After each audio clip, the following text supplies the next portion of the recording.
नमस्कार साथियों। UP police का जो 23 अगस्त की फर्स्ट शिफ्ट का पेपर हो चुका है उसका एनालिसिस करते हैं। देखो, माना कि एनालिसिस बहुत लेट हो गया है, लेकिन आप सबको पता था कि मुझे बहुत ज़्यादा फेवर था, इसलिए मैंने आंसर आपको तुरंत डाल दिए थे। अब एनालिसिस उन सबको जरूर देख कर जाना जिनका आगे आने वाली शिफ्ट में एग्जाम है। पहली बात तो यूपी पुलिस ने अपने पैटर्न को चेंज किया। यूपी पुलिस ने जो क्वेश्चन का पूछने का ट्रेंड था एसएससी का था। मैं ये नहीं कह सकती कि पेपर बहुत सरल था, क्योंकि बहुत सारे क्वेश्चन ऐसे थे जो आउट ऑफ बॉक्स थे। इस तरीके के क्वेश्चन यूपी पुलिस नहीं पूछता, लेकिन हम उन सारी चीज़ों को डिस्कस कर लेते हैं। इसके साथ साथ कुछ ऐसे क्वेश्चन डिस्कस कर लेते हैं तो जो आपके आगे आने वाले शिफ्ट में पूछे जा सकते हैं। तो चलिए अपनी क्लास को स्टार्ट करते हैं। अगर आपका नेक्स्ट शिफ्ट में तो इन सबको देख के जाइएगा। इसके अलावा कुछ और चीज़ें मैंने प्लान की, उन सबको एक बार जरूर सुन लीजिएगा। देखो, सबसे पहले उपयोगकर्ताओं के बीच लगातार संचार को प्रोत्साहित करने के लिए स्ट्रीक्स की सुविधा उपलब्ध कराई है आपके स्नैपचैट ने। पल्लव वंश की राजधानी पल्लव वंश ने अपनी राजधानी बनाई थी कांचीपुरम में। तो राष्ट्रकूट वंश की स्थापना किसने किया था? दंती दुर्ग ने किया था। इन्होंने मान्यखेत में राजधानी बनाई थी। तो ऐसे महत्वपूर्ण चीजें आपको पता होनी चाहिए। वित्तीय स्थिरता जो फाइनेंस स्टेबिलिटी बोर्ड होता है ना, ये क्या करता है? वित्तीय स्थिरता को सुनिश्चित करता है कि भाई ऐसा तो नहीं कि कहीं विश्व में वित्तीय आपातकाल लगाने की स्थिति आ रही, कहीं कुछ आ रहा है। तो आपको पता होना चाहिए कि अनुच्छेद 360 में क्या है? वित्तीय आपातकाल है। अभी तक भारत में एक भी बार वित्तीय आपातकाल नहीं लगा, लेकिन 1990-91 की स्थिति बहुत खराब हो गई थी। उसी टाइम पे हम एलपीजी की नीति लेकर आए थे। एलपीजी की जब नीति लाए थे तो उस टाइम पे प्रधानमंत्री कौन थे? नरसिम्हा राव थे। उस टाइम पे वित्त मंत्री कौन थे? डॉक्टर मनमोहन सिंह थे। क्वेश्चन ऐसे पूछ रहा है, जब हमने पहली बार क्या लाए थे? विमुद्रीकरण किया था 1948 में। इससे क्वेश्चन आया था कि उस टाइम पे आरबीआई के गवर्नर कौन थे। जब मैंने आपको इकोनॉमिक्स की क्लास पढ़ाई थी तो मैंने आपको बताया था ना, आरबीआई के पहले भारतीय गवर्नर सीटी देशमुख थे। वही क्वेश्चन आपको आया है। और चीजें डिस्कस कर लेते हैं। जीएसटी के ब्रांड एम्बेसडर। देखो, ये क्वेश्चन ना बहुत अजीब से क्वेश्चन है। जीएसटी के ब्रांड एम्बेसडर 2017 में अमिताभ बच्चन बनाए गए थे। तब से उसमें कोई चेंज नहीं हो। अब हम बहुत ज़्यादा उस ब्रांड एम्बेसडर को प्रमोट भी नहीं कर रहे, लेकिन आपके एग्जाम में क्वेश्चन पूछा है। तो जीएसटी के और सारे क्वेश्चन पता होने चाहिए। पहली बार जीएसटी दिवस हम कब मनाते हैं? 1 जुलाई को जीएसटी दिवस मनाते हैं। जीएसटी का संशोधन हुआ था 101वां संविधान संशोधन 2016 में हुआ था, लेकिन लागू हुआ था आपके 2017 में। जीएसटी कैसा कर से? जीएसटी समवर्ती सूची पर लगने वाला अप्रत्यक्ष कर है। इसके साथ साथ जीएसटी को उल्लेख संविधान में कहाँ पे? 246A में जीएसटी का उल्लेख किया गया है। 279A में जीएसटी परिषद का उल्लेख किया गया है। जीएसटी परिषद जीएसटी की दरों को निर्धारण करता है। 0, 5, 12, 28 ये सब आपकी क्या है? जीएसटी की दरें हैं। जीएसटी परिषद के दरों का निर्धारण कौन करता है? वित्त मंत्री। जो 279A में जीएसटी काउंसिल का उल्लेख किया गया, इसके अध्यक्ष होते हैं आपके वित्त मंत्री जी। जीएसटी का मॉडल हमने कहाँ से लिया है? जीएसटी का मॉडल हमने कनाडा के मॉडल से लिया है। जबकि जीएसटी सबसे पहले कौन से देश ने लागू किया था? जीएसटी सबसे पहले फ्रांस ने लागू किया था। जीएसटी को हम कौन से कर के स्थान पर लेके आए? जीएसटी को हम वैट के स्थान पर लेके आए हैं। वैट का मतलब होता है वैल्यू एडेड टैक्स। और वैट हम पहली बार कब लाए थे? तो वैट पहली बार हम लाए थे 2005 में। और 2005 में वैट लाए थे। अभी हमने 2017 में वैट के स्थान पर क्या लेके आए? जीएसटी लेकर आए। अब जीएसटी कैसा कर होता है? तो वस्तु व सेवा कर, अर्थात जीएसटी वस्तुओं के उत्पादन पर भी लगता है और सेवा के उत्पादन पर भी लगता है। आपकी कोई भी उत्पादन हमेशा दो चीज़ों का होगा, या तो वस्तु का होगा या तो सेवा का होगा।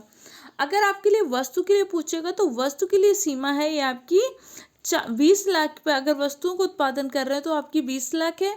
और सेवा के लिए एक सेकंड, वस्तु के लिए सीमा कितनी है? वस्तु के लिए सीमा है 40 लाख के उत्पादन करने पर आपको जीएसटी तैयार करना होगा।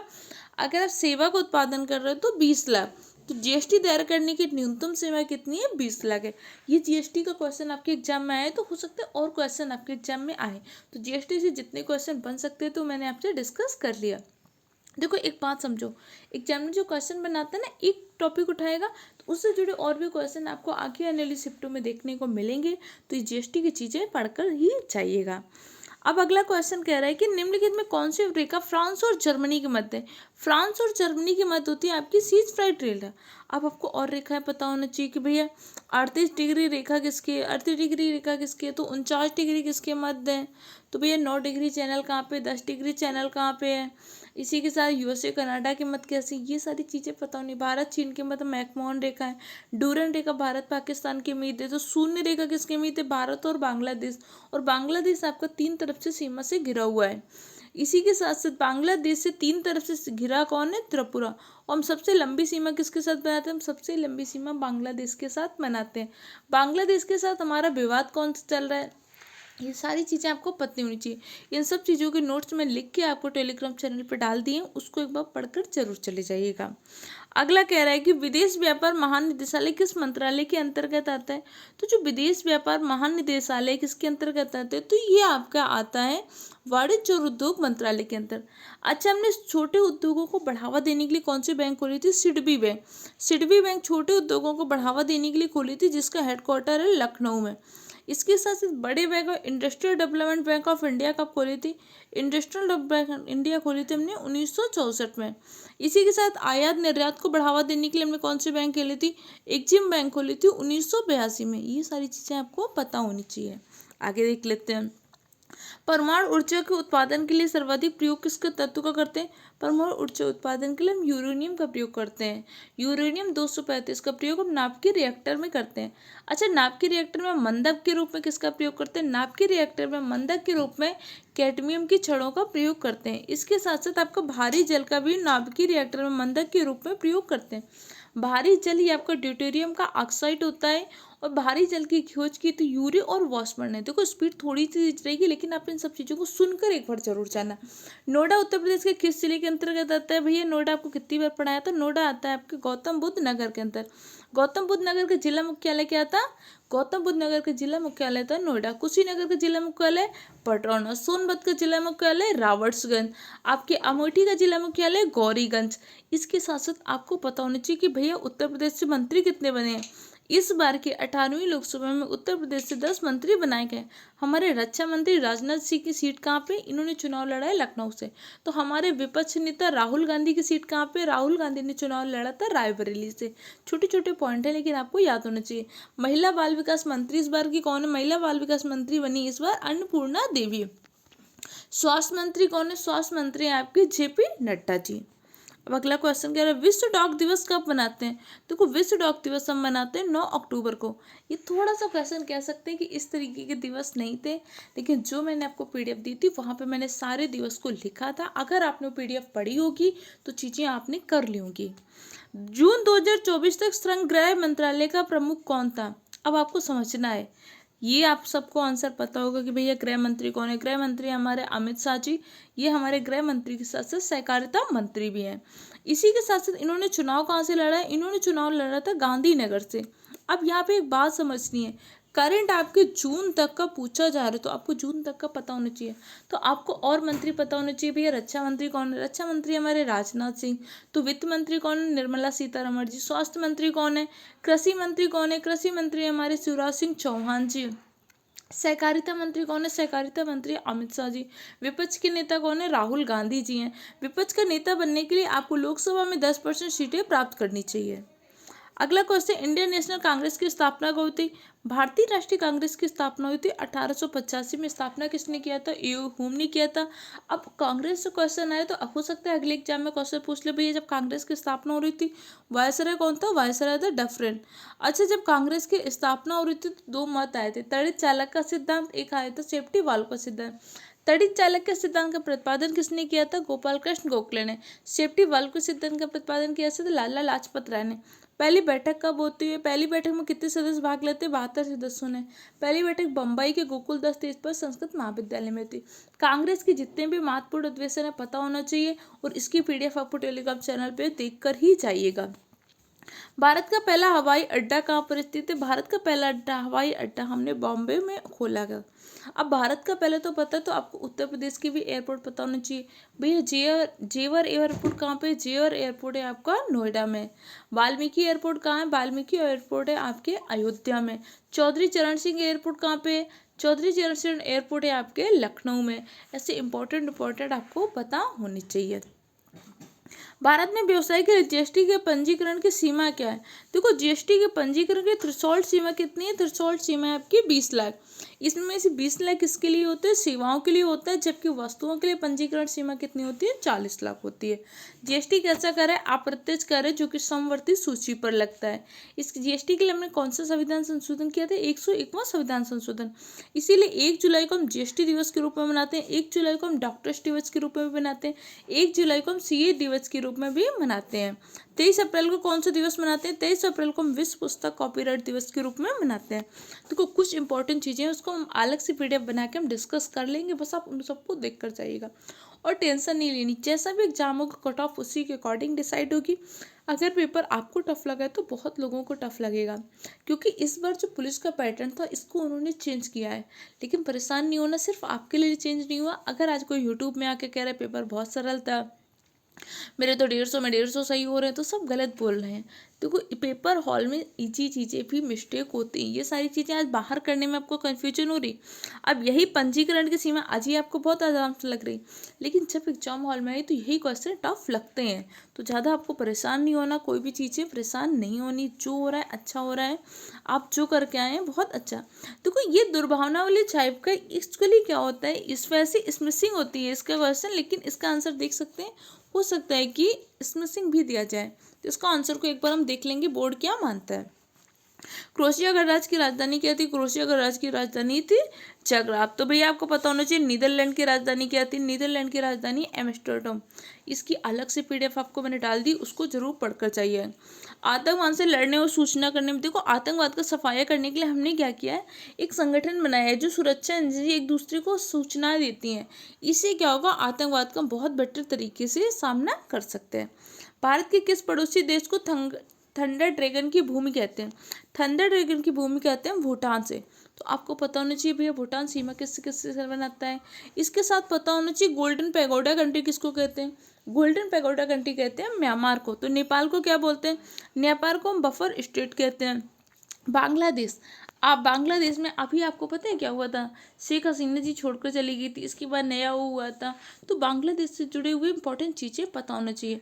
भैया बांग्लादेश का गठन कब हुआ था? 1971 में। 1971 में जब क्या हुआ था, अमार सोमार बांग्ला गीत जो लिखा था रविन्द्रनाथ टैगोर ने, बांग्लादेश का राष्ट्रगान भी बना था। बांग्लादेश का गांधी किसको कहते हैं? शेख मुजीबुर रहमान को। बांग्लादेश सीमा किसके साथ बनाता है? अब ये चीज़ें मैं यहाँ पे आपको इसलिए डिस्कस नहीं कर रही हूँ कि वीडियो लंबा हो जाएगा। ये सारी चीज़ों के वीडियो चैनल में पड़े हुए हैं, उन्हें एक बार सुनकर जरूर चले जाइएगा। निम्नलिखित में कौन सा सोशल मीडिया प्लेटफॉर्म नहीं है? देखो, इंस्टाग्राम, ट्विटर, फेसबुक ये सब आपके सोशल मीडिया प्लेटफॉर्म होते हैं, जबकि गूगल क्या होता है, आपका सर्च इंजन होता है। तो साइबर सिक्योरिटी तो सोशल मीडिया से एक क्वेश्चन आपको देखने को मिल ही रहा है, 2 सितंबर भी आया है, तो इसके सारे इंपॉर्टेंट पॉइंट एक बार देख कर ही जाइएगा। कौन सा प्रदूषण? यूट्रोफिकेशन। जल में प्रदूषण, जब ऑक्सीजन की कमी होने लगती है तो क्या होता है? यूट्रोफिकेशन होता है। 1946 के विमुद्रीकरण के दौरान आरबीआई के गवर्नर कौन थे? 1946 में जब हमने विमुद्रीकरण किया था उस टाइम पे आरबीआई के गवर्नर थे सीडी देशमुख जी। देखो, सबसे पहले विमुद्रीकरण हमारा 1946 में होता है, इसके बाद हमने 1968 में किया था, इसके बाद हमने 2016 में किया। नवीनतम विमुद्रीकरण कब हुआ था? नवीनतम विमुद्रीकरण हुआ था आपके 2016 में। तो भैया 2016 में कब? 2016 में वित्त मंत्री आरबीआई के गवर्नर कौन थे? 2016 में आरबीआई के गवर्नर थे आपके उर्जित पटेल जी। उर्जित पटेल की एक बहुत ही प्रसिद्ध किताब है ओवरड्राफ्ट है। इसके साथ साथ उर्जित पटेल जी भारत के कौन से नंबर के गवर्नर थे? तो उर्जित पटेल जी भारत के 24वें गवर्नर थे। तो भारत के 23वें गवर्नर कौन है? भारत के 23वें गवर्नर है रघुराम राजन जी। रघुराम राजन जी की एक प्रसिद्ध किताब है what I do. Urjit Patel की ओवरड्राफ्ट। भारत के आरबीआई के 25वें गवर्नर कौन है? आरबीआई के 25वें गवर्नर है आपके शक्तिकांत दास जी। शक्तिकांत दास जी वर्तमान के भी गवर्नर हैं। तो आरबीआई के पहले गवर्नर कौन थे? आरबीआई के पहले गवर्नर थे ऑस्बॉर्न स्मिथ। पहले भारतीय गवर्नर पूछेगा तो आपके सीडी देशमुख थे। भारतीय संविधान का कौन सा भाग नीति निर्देशक तत्वों की व्याख्या करता है? तो हमारा भाग 4 अनुच्छेद 36 से 51 में नीति निर्देशक तत्वों का वर्णन किया गया है। तो राइट आंसर है ऑप्शन 4। तो भाई आज आपसे नीति निकेत से सब पूछा है, तो कल हो सकता है इसके आर्टिकल पूछ ले। कल आपसे पूछ सकता है मूल अधिकार का वर्णन कहाँ पे, कल पूछ सकते हैं कि भैया संघ का वर्णन कहाँ पे। तो ये सारी चीजें एक बार देख कर ही जानी है। आ लाइफ मिसप्रिंट पुस्तक किसकी? आ लाइफ मिसप्रिंट पुस्तक है आपकी सूर्यकांत त्रिपाठी निराला की। अब इसके साथ महादेवी वर्मा की आपको पता होना चाहिए, यामा दीपशिखा महादेवी वर्मा की है। राष्ट्र कवि की उपाधि हमने दी मैथिली शरण गुप्त को। जवाहरलाल नेहरू की कौन सी किताब है? सब चीज़ें आपको मैंने लिखाई थी, तो ये सब चीज़ें आपको तैयार होनी चाहिए। आसमान में नीलेपन का कारण क्या है? सूर्य के प्रकाश किरणों को बिखराव ही आसमान में नीलेपन का कारण है। अब इसके साथ साथ जैसे कह रहा है कि जल में पड़ी हुई कोई वस्तु है, आपको वास्तविक गहराई से ऊपर दिख रही, किस कारण? अपवर्तन के कारण। तारों का टिमटिमाना अपवर्तन के कारण। हीरे का चमकना पूर्णांतरिक परावर्तन हो रहा है। मरक मरीच का बनना, ये सब चीज़ें आपने पढ़ी हुई हैं, बस इनको एक बार रिवाइज जरूर करना। रमन सुब्बाराव जिनका हाल ही में निधन हुआ था, रमन सुब्बाराव जी आपके बहुत ही प्रसिद्ध क्रिकेटर थे। प्रायद्वीप भारत की सबसे लंबी नदी का है? प्रायद्वीप भारत की सबसे लंबी नदी है आपकी गोदावरी। तो आपको और नदियों के बारे में पता होना चाहिए। महानदी का उत्पन्न कहाँ पे होता है? नर्मदा नदी का उत्गम कहाँ पे होता है? कृष्णा नदी का उत्पन्न कहाँ पे होता है? दक्षिणी भारत की नदी किसको कहते हैं? भारत की सबसे लंबी नदी कौन सी? गंगा है। उत्तर प्रदेश की कौन से शहर गंगा नदी के किनारे पे है? NHRC का फुल फॉर्म क्या होता है? NHRC का फुल फॉर्म होता है national human right commission of India. तो राइट आंसर हो जाएगा ऑप्शन सी। 1985 को अंतर्राष्ट्रीय वर्ष किसको घोषित किया गया था? देखो 1985 का अंतर्राष्ट्रीय वर्ष था युवा का। 1985 को हमने युवा का अंतर्राष्ट्रीय वर्ष घोषित किया था। तो 2023 को किसका घोषित किया था? 2023 को मोटे अनाज या श्री अन्न का अंतर्राष्ट्रीय वर्ष घोषित किया। 2016 को किसका घोषित किया था? 2016 को दलहन का अंतर्राष्ट्रीय वर्ष घोषित किया। दलहन अनुसंधान केंद्र कहाँ पर है? कानपुर में। तो दलहन के खाद्य प्रसंस्करण केंद्र कहाँ पे? दलहन का खाद्य प्रसंस्करण केंद्र उत्तर प्रदेश के गोड्डा में है। इसके साथ साथ कह रहा है कि भाई इसके बाद अगला क्वेश्चन कह रहा है कि अनुसंधान विधियों उत्तरदाताओं और प्रतिक्रियाओं के आधार पर गहन आगे की जांच और पूछताछ करने के लिए सहायता करती है। एक्शन BRI के BRI आपका चीन का एक इंस्टीट्यूट जिसके माध्यम से क्या कर रहा है? बेल्ट एंड रोड इंस्टीट्यूट का निर्माण कर रहा है। तो पड़ोसी देश से एक या दो क्वेश्चन पूछे ही जा रहे हैं, तो आपको पड़ोसी देश से सारी इंपॉर्टेंट चीज़ें पता होनी चाहिए। इसके साथ साथ कह रहा है कि विशिष्ट व्यक्तियों को संगठन की सुरक्षा को खतरे में डालने की कोशिश करने को हम क्या बोलते हैं? स्पैमिंग कहते हैं। अगला क्वेश्चन देख लेते हैं। पहली बार राष्ट्रीय वन नीति हमने कब घोषित की गई?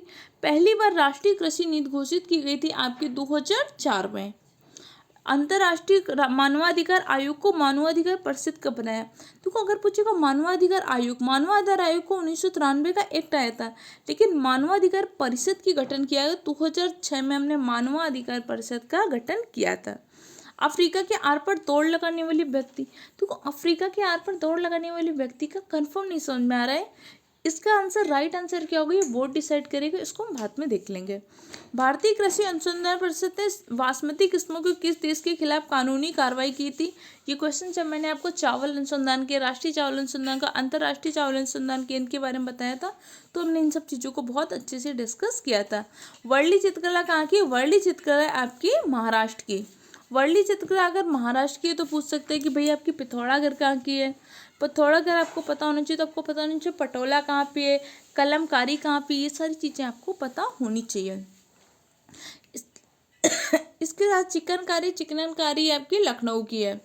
वाराणसी सिल्क की साड़ियों के लिए प्रसिद्ध है। इलाहाबाद के लिए कौन प्रसिद्ध है? इलाहाबाद आपके सुरखा अमरूद के लिए प्रसिद्ध है। नोएडा में कौन सा जेवर एयरपोर्ट पाया जाता है? महासागरीय अम्लीकरण का प्राथमिक कारण क्या होता है? महासागरीय अम्लीकरण का प्राथमिक कारण होता है CO2 का अवशोषण। जब मैंने आपको ब्लड टॉपिक पढ़ाया था तो मैंने आपको बताया था कि क्या होता है, CO2 के कारण ही कैल्शियम कार्बोनेट का निर्माण होता है, जिसके कारण ही हमारा रक्त कैसा होता है? क्षारीय होता है।